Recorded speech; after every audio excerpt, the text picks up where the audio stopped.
Quisiera en esta mañana compartir con vosotros un versículo que se encuentra en Primera de Tesalonicenses, en el capítulo 5. Si tenéis la Biblia a mano, me vais a echar una mano ahí. Vamos a leer juntos. Primera de Tesalonicenses, capítulo 5, a partir del versículo 16, donde dice allí el apóstol Pablo, dice: «Estad siempre gozosos, orad sin cesar y dad gracias a Dios por todo, porque esta es la voluntad de Dios para vosotros en Cristo Jesús». El 25 de agosto del año 2018, apenas 5 años y unos meses, saltaba una noticia en uno de los periódicos de California que decían que el pastor Andrew Stockland, un pastor evangélico, se suicidaba en la ciudad de Chino, en California, con tan solamente 30 años de edad. Dejaba esposa y a 3 niños pequeños, un pastor de una iglesia grande, prometedora, pero que llevaba muchos años luchando contra la ansiedad y la depresión. Esta noticia evidentemente dio la vuelta al mundo, sobre todo en el mundo cristiano, porque impactó a la comunidad de creyentes. Porque es difícil de entender una tragedia como esta, cuando se supone que un pastor debe ser alguien que pueda infundir aliento, ¿verdad?, que pueda infundir esperanza en los demás y que se le supone que tiene que ser una persona sana emocionalmente. Desafortunadamente no siempre las cosas son así. 3 días más tarde, su esposa, Kayla, escribía una carta en su blog que quisiese compartirla con vosotros. Ella decía así: «Han pasado solo 3 días. Nada puede quitarme el insoportable dolor que siento ahora que te has ido. Te echo de menos y te veo en todos los sitios. No puedo dejar de repetir todos los sucesos de ese fatídico día. Una y otra vez pasan por mi mente, deseando de alguna forma que las cosas hubiesen sido de otra manera. Deseo el que pudieses estar conmigo, pero no es así. Y siento el no haberte podido sostener con mi mano una vez más, orando por ti y haber dicho cuánto te amo, cuánto creo en ti y cómo Dios también lo ha hecho. Me sentía orgullosa de ti cuando me sentaba cada domingo en la iglesia. Era un privilegio verte en tu lugar, en el púlpito. Me sorprendías cada día. Podías hacer cualquier cosa que te propusieras. Fuiste útil. Hiciste que cada casa en la que vivimos fuese hermosa por dentro y también por fuera. Eras creativo, divertido, considerado, apasionado, con visión, con carisma y muy especial. Eres insustituible, Andrew. Nunca habrá otro hombre como tú. Te quiero mucho y te extrañaré todos los días que quedan de mi vida. Cuando piense en ti, sonreiré sabiendo que algún día volveré a verte y pasearemos por las calles de oro. Le doy gracias a Dios por haberte conocido y te doy gracias a ti por esos 10 años maravillosos que me has dado. Gracias por darme el regalo de 3 hermosos hijos de ojos azules. Gracias por elegirme, por creer en mí y por enseñarme a vivir sin miedo». Una carta triste, emotiva, vivida desde la experiencia de esta mujer joven que había perdido a su esposo y que en este caso su esposo era pastor de iglesia. El espíritu de profecía en el Camino a Cristo tiene una cita muy cortita, pero muy sugerente, donde dice: «Satanás se regocija cuando puede inducir a los hijos de Dios a la incredulidad y al desaliento». Y sabéis, mis queridos hermanos, yo pienso que el desaliento es una de las armas poderosas que el enemigo tiene para destruirnos como creyentes, como cristianos. Y creo que hay 2 cosas realmente que el enemigo sabe usar muy bien con los cristianos. En general con la sociedad, pero a nosotros como cristianos estas cosas nos afectan de una forma particular porque tenemos una fe. Y esas dos cosas son el temor y en este caso el desaliento. Una estadística que leía decía que durante la pandemia los casos de depresión habían subido un 40% en la sociedad. Es una realidad. Y es una realidad que incluso vivimos dentro de nuestra iglesia. Por eso, mis queridos hermanos, cuando se juntan esos dos elementos que utiliza el enemigo, tanto el temor como el desaliento, eso nos quiebra y nos estremece. El desaliento se puede producir en el trabajo, cuando uno ve que su trabajo no es lo que uno deseaba o no recoge el fruto que uno anhelaba. Y eso puede incluso suceder en nuestra iglesia cuando uno tiene un cargo de responsabilidad, cuando trabaja duro en ese cargo y no recibe el fruto esperado o no recibe el apoyo, sino que a veces recibe las críticas o recibe la presión en vez de alguna forma recibir el apoyo y el ver cómo los hermanos incluso oran por ti para que ese cargo o esa función pueda ser próspera. También ocurre dentro de nuestra iglesia, pero en el trabajo, cuando uno no recoge el fruto esperado, el desaliento puede ser producido incluso cuando uno tiene hijos rebeldes y no sabe qué hacer. ¿Cuántas problemáticas de familia hemos tenido que a veces conocer o ser conocedores, incluso dentro de nuestras filas? A veces llega el desaliento cuando los padres ya no tienen armas, no saben qué hacer ya para con sus hijos. El desaliento también se puede producir en el matrimonio, porque las expectativas que había en un principio con el tiempo han cambiado. Incluso en los matrimonios, aunque sean cristianos. Y a veces se produce, mis queridos hermanos, el desaliento. De ahí viene la ansiedad.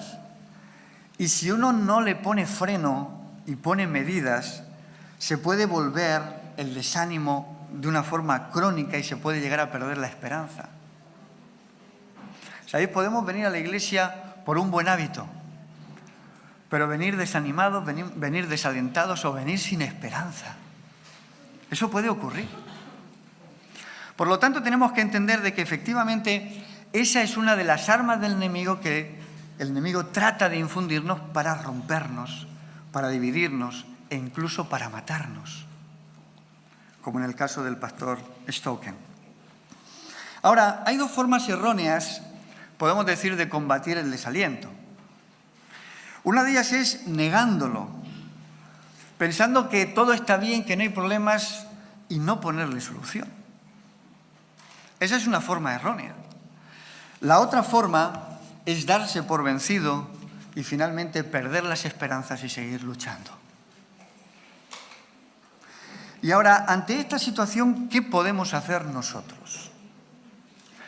¿Hay algún secreto para poder vencer nosotros la ansiedad, el desaliento, el desánimo, el temor, esas armas que Satanás trata de manejar para hacernos daño?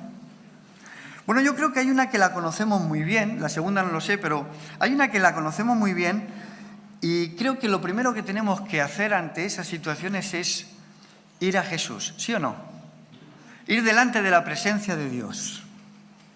Tenemos precedentes bíblicos. Si nosotros hablamos del Salmo 23, por ejemplo, el versículo 4 dirá: aunque ande por el valle de sombra y de muerte, no tendré temor, porque tú estarás conmigo. Y luego añade: tu vara y tu cayado me infundirán aliento, no desaliento, me infundirán aliento. Luego podemos entender que efectivamente esa problemática la podemos resolver en la persona de Jesús, acercándonos a Jesús. ¿Y la segunda manera? ¿Sabéis? La segunda manera, que creo que es muy eficaz, es la de tener un corazón agradecido. Y ahora hablaremos de eso. Yo bueno, no me considero una persona muy mayor todavía. Tengo 51 años, aunque parezco de 35. No me considero muy mayor, pero recuerdo algunas frases que decía mi abuela, y mi abuela solía decir que hay dos cosas que todo ser humano debe tener y que no las debe perder nunca, simplemente por educación. Y son dos palabras que tenemos que emplear. Una es por favor y la otra es gracias, ¿verdad? ¿Sabéis? Hay personas que piensan que las puertas se abren forzándolas, ¿no? Pero la forma de abrir las puertas es por favor y gracias. Y pienso, mis queridos hermanos, que en la gratitud tenemos un poder tremendo para superar los estados anímicos. El ser agradecidos, el saber agradecer a Dios por todo. Y pienso que ese es un protocolo incluso que nosotros debemos emplear inclusive con el Señor.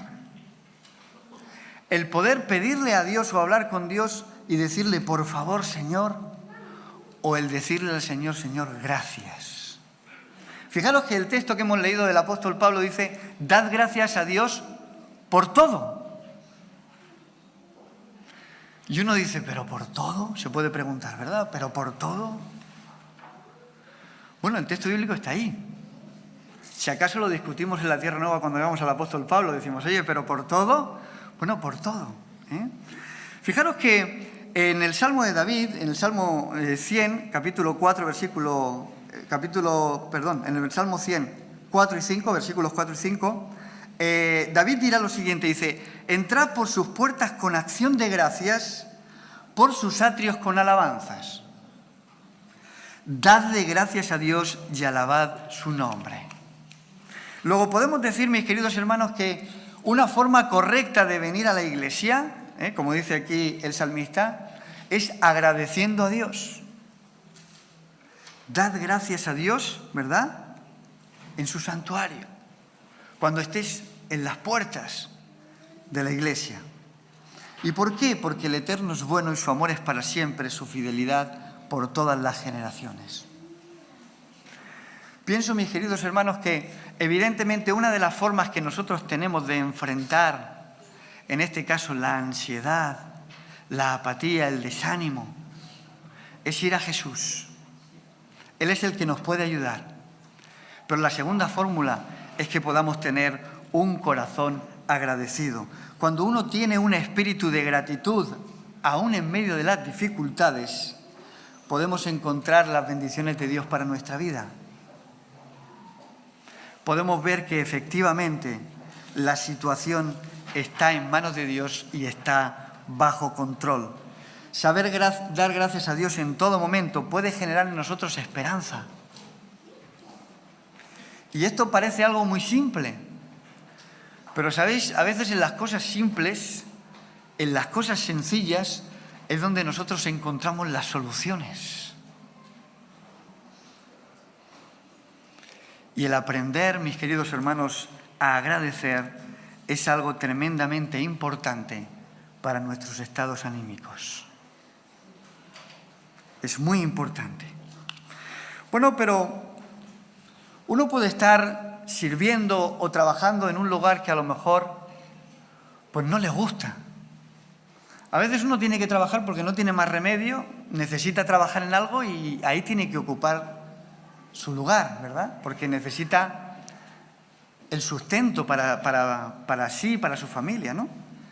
Y bueno, uno puede pensar, oye, qué trabajo más desastroso, desagradable, esto no hay quien lo aguante, quien lo soporte. Uno puede tener una actitud positiva y decir, bueno, no es el trabajo que soñé, no es el trabajo esperado, pero me permite pagar el alquiler, la luz, el agua, que mi familia esté atendida.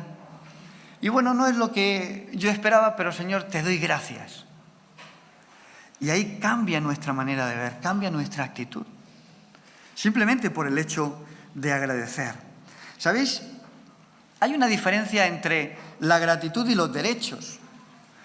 Nosotros generalmente defendemos mucho nuestros derechos, ¿verdad? Y en nuestra sociedad se oye mucho, ¿verdad? Es un derecho. Tenemos derechos. También tenemos obligaciones, ¿no? Como suele decir, derechos. Pero hay una diferencia entre los derechos y la gratitud. Cuando uno tiene derechos, ¿sabéis? No suele agradecer. Esto es que me pertenece, tengo el derecho. Yo recuerdo que hace tiempo hablaba con una persona que venía de otro país y en una de las ocasiones tuvo que hacer uso del sistema sanitario que nosotros tenemos aquí en España. Y cuando esta persona fue a hacer uso del sistema sanitario, se encontró que había unas personas reclamando sus derechos allí en el hospital donde se encontraban. Y este hombre se sorprendió, porque él decía, este sistema de salud no está en mi país. Cuando nosotros reclamamos nuestros derechos y no agradecemos, nos creemos, ¿verdad?, que las cosas nos pertenecen. Y esto, mis queridos hermanos, nos puede ocurrir incluso en la vida espiritual, de creernos que tenemos el derecho, por ser hijos de Dios, ¿verdad?, en vez de acordarnos de agradecerle a Dios porque simplemente estamos vivos. En la vida espiritual también nos puede ocurrir. La gratitud es un elemento importante. Fijaros que el salmista llega a decir, bendice alma mía a Jehová y lo bendiga todo mi ser. Bendice alma mía a Jehová y no olvides ninguno de sus beneficios. Él es quien perdona tus maldades, el que sana todas tus dolencias, el que rescata del hoyo tu vida, el que te corona de favores y tiene misericordia de ti. Él es el que sacia de bien tu boca, de modo que puedas incluso rejuvenecer como el águila. Aquí hay un reconocimiento a Dios de gratitud por todo lo que Dios hace. Y el salmista agradece a Dios. Y creo, mis queridos hermanos, que nosotros tenemos que ser también agradecidos. No agradecerle a Dios por los momentos difíciles o por la situación dramática, sino por la experiencia aprendida por esa situación. Pasamos por el valle de sombra y de muerte, por el valle de lágrimas, pero eso nos ayuda a tener una experiencia mucho mejor con el Señor. Vivimos una experiencia que de otra forma no podríamos vivir. Te agradezco, Señor, por la experiencia vivida. Mis queridos hermanos, tenemos que tratar de vivir como personas agradecidas. Hay un pensador, abogado y político norteamericano, Frank Clark. Este hombre decía, si un hombre no es agradecido por lo que tiene, es probable que no sea agradecido por lo que tendrá. Y muchas veces nosotros no somos agradecidos por lo que tenemos. ¿Y cómo vamos a agradecerle luego al Señor por lo que Él nos va a dar? William Arthur, un escritor estadounidense, también decía, todo lo que hacemos debe ser el resultado de nuestra gratitud por lo que Dios ha hecho por nosotros. ¿Qué es lo que Dios ha hecho por nosotros, mis queridos hermanos? Yo creo que Dios lo ha hecho todo. Pero sin embargo, muchas veces no tenemos ese espíritu de gratitud. Agradece a Dios porque estás aquí en la iglesia en esta mañana. Agradece a Dios porque estás vivo, porque puedes respirar. Agradece a Dios por lo que tengas. Quiero contaros una experiencia. Seguramente muchos de vosotros la conoceréis. Fue una tragedia que ocurrió hace muchísimos años. Era el año 1972. 2 meses y medio después de que yo naciese, ocurrió esta tragedia. Un avión uruguayo con 45 personas a bordo se estrellaba en la cordillera de los Andes. Uno recordará ese episodio. A unos 4.000 metros de altitud. Yo no sé, Paco, cuántos metros subiste tú en el Himalaya, pero cuando uno sube muy alto hace un frío tremendo, ¿verdad?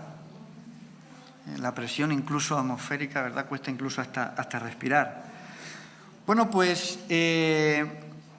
Las personas que sobrevivieron no tenían comida suficiente, no tenían agua, no tenían la ropa adecuada para resistir temperaturas de hasta 30 grados bajo cero. Y bueno, pues uno de los supervivientes a esta tragedia, Nando Parrado, él escribió un libro titulado Milagro en los Andes. No sé si alguno lo conoce. Este libro fue editado por el grupo Planeta Agostini, se editó aquí en España, y luego se llevó al cine y se hizo la película titulada Viven, que a lo mejor alguno sí que reconoce esta película, ¿verdad? Porque incluso se proyectó en algunas iglesias, en algún videoforum, para hablar sobre algunos aspectos de esta película. Pero el título original era Tal vez mañana, por la esperanza que tenía ese grupo de que finalmente pudiesen venir a rescatar a aquellos que sobrevivieron. Y quisiera contaros de forma rápida lo que narra Nando Parrado.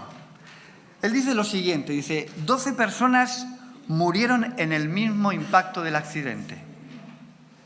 Entre ellas mi madre, mi hermana Susana, que también nos acompañaba en el avión, murió 8 días después. A los 16 días una avalancha se llevó la vida de 8 personas más. Y 2 más a los pocos días por las infecciones que tenían causadas por las heridas. Todos los demás, 16 personas, aguantamos hasta los 72 días en que fuimos rescatados. Para mí lo más duro fue perder parte de mi familia allí en aquel lugar. En la vida, dice él, lo que Dios permite es fundamental. Recuerdo que cuando llegué al aeropuerto de Montevideo me enfadé mucho con la persona que asignaba los billetes, los asientos de avión, con la azafata. Y finalmente la azafata nos dijo que nos ubicásemos en el lugar que quisiéramos, porque no habían asientos asignados. A mí me tocó la fila 9, dice él. Y cuando el avión chocó contra la montaña y se partió en 2, dice, de la fila 9 para atrás todos murieron en el impacto. Los 29 que sobrevivimos a ese impacto éramos de los que estábamos de la fila 9 hacia adelante. Comíamos un grano de cacahuete al día, hasta que finalmente se acabó. Uno de los médicos que iba con nosotros en el avión, que también sobrevivió al impacto, nos dijo que las proteínas se encontraban en la carne. Y después de mucho debatir, tuvimos que cometer canibalismo, dice él. Imaginaros, para sobrevivir, el tener que comer del cuerpo de un amigo, de un conocido que estaba en ese lugar. Era la única forma de sobrevivir. Esperábamos encontrar ayuda. Después, cuenta Parrado, dice, pensé que si tenía que morir, lo haría caminando. Y decidí caminar y caminar. El resto es historia. Un helicóptero nos encontró y se produjo el rescate.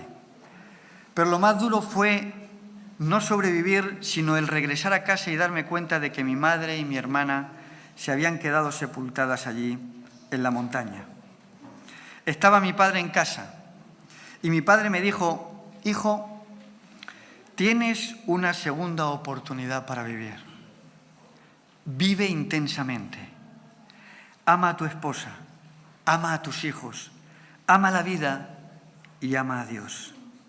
Porque yo no tuve tiempo para despedirme de tu madre y decirle cuánto la amaba, cuenta Parrado. Perdí parte de lo más valioso que tenía. Pero, ¿qué hacer cuando el desaliento te susurra al oído?, dice Parrado. Bueno, sé agradecido con lo que te tocó, dice él. Si vives con pocos recursos, agradece. Si vives de prestado o de alquiler, agradece. Porque si eres uno de los que al final del día tiene un cálido hogar, seguramente serás de las personas que le tocó vivir de la fila 9 hacia adelante. Agradece. La experiencia de un hombre que vivió una tragedia y sobrevivió a ella. No se trata, hermanos, de agradecer a Dios por ese accidente o de esa tragedia, pero sino agradecer a Dios por la experiencia vivida y porque nuevamente tenemos una oportunidad para seguir adelante. Si hoy estamos aquí, mis queridos hermanos, de forma voluntaria, es un motivo para agradecer a Dios. Porque como decía mi abuela, y es una frase que muchos de vosotros conocéis, es de bien nacidos el ser agradecidos. Y nosotros somos bien nacidos porque hemos nacido en el reino de Dios. ¿Amén?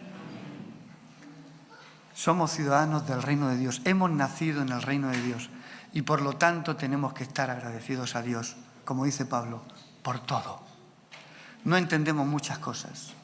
Y hay muchas cosas que el Señor nos explicará. Pero estoy seguro de que las experiencias vividas son para agradecer a Dios y para tomar nota. Así que, mis queridos hermanos, agradezcamos a Dios porque estamos aquí, por todo lo que ha hecho por nosotros y por todo lo que hará. Que el Señor os bendiga, que el Señor os fortalezca en esta mañana, es mi deseo para vosotros. Amén.